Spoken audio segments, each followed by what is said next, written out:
আজ আমি তৈরি করে দেখাবো কমলা মালপোয়া, অরেঞ্জ মালপোয়া।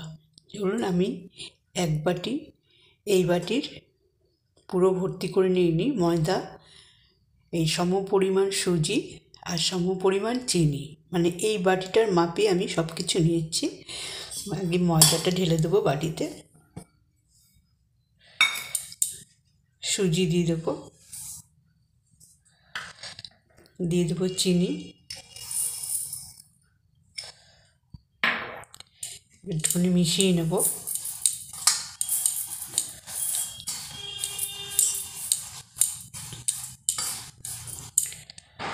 তারপরে দিয়ে দেবো এখানে আমি দইয়ের মধ্যে উষ্ণ গরম দুধে 1 চামচ টক দই দিয়ে দিয়েছি, এটা দিয়ে দেবো। গোলাটাকে গুলে নিতে হবে অরেঞ্জ মালপোয়ার, আর কমলা লেবুর রস, আর দিয়ে দেবো কমলা লেবুর খোসা একটু গ্রেট করে নিয়েছি, তাতে ফ্লেভারটা ভালো আসবে।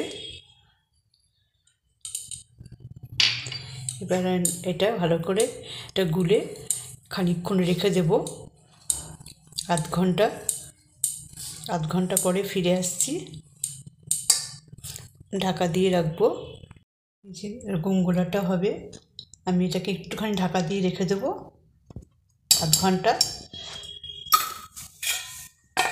ফিরে আসছি আধ ঘন্টা বাদে। আমি গ্যাসে কড়াইয়ে তেল দিয়ে গরম করতে বসিয়ে দিয়েছি। মালপোয়াটা তৈরি করব, কমলা লেবুর মালপোয়া। এবার ঢাকনা খুলে নেব। এরকম হয়েছে ব্যাটারটা।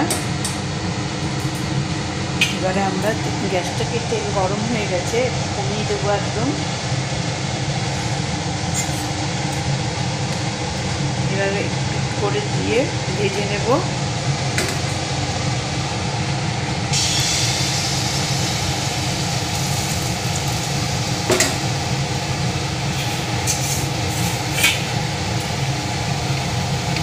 সাইড দিয়ে একটুখানি তেলটা দিয়ে দেবো। এভাবে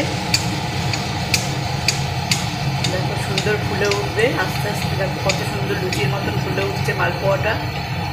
এবার উল্টে দেব।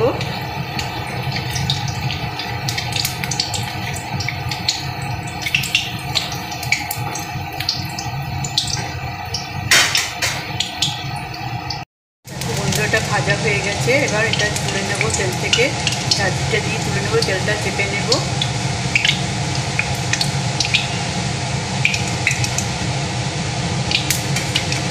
এবারে দিয়ে দেবো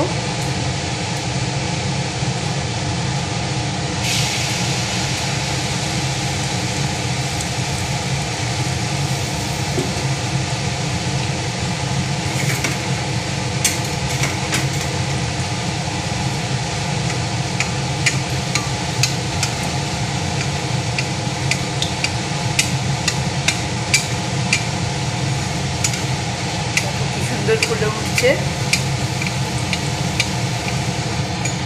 কমলা লেবুর মালপোয়াটা খেতে খুব টেস্টি হয়, ফ্লেভারটা খুব ভালো আসে মালপোয়ার। শীতকালে এরকম মালপোয়া খেতে সবারই ভালো লাগে।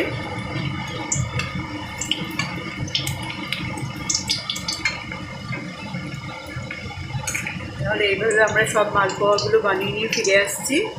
বন্ধুরা, আমার কমলা মালপোয়া তৈরি হয়ে গেল, অরেঞ্জ মালপোয়া বলতে পারো। দেখো কত সুন্দর হয়েছে দেখতে, আর খেতে খুবই সুস্বাদু হয়, ফ্লেভার। এটা তোমরা বাড়িতে তৈরি করো, খুবই ভালো লাগবে। আর শীতকালে তো কমলা লেবু সবসময়ই যতইও পাওয়া যায়, এই সময়টা ভালো বেশি পাওয়া যায়, ওই রসটা দিলে টেস্টটা একটা অসাধারণ হয়। তাহলে তোমরা এটা তৈরি করে বানিও, আর ভালো লাগলে লাইক কমেন্ট শেয়ার করতে কিন্তু ভুলো না।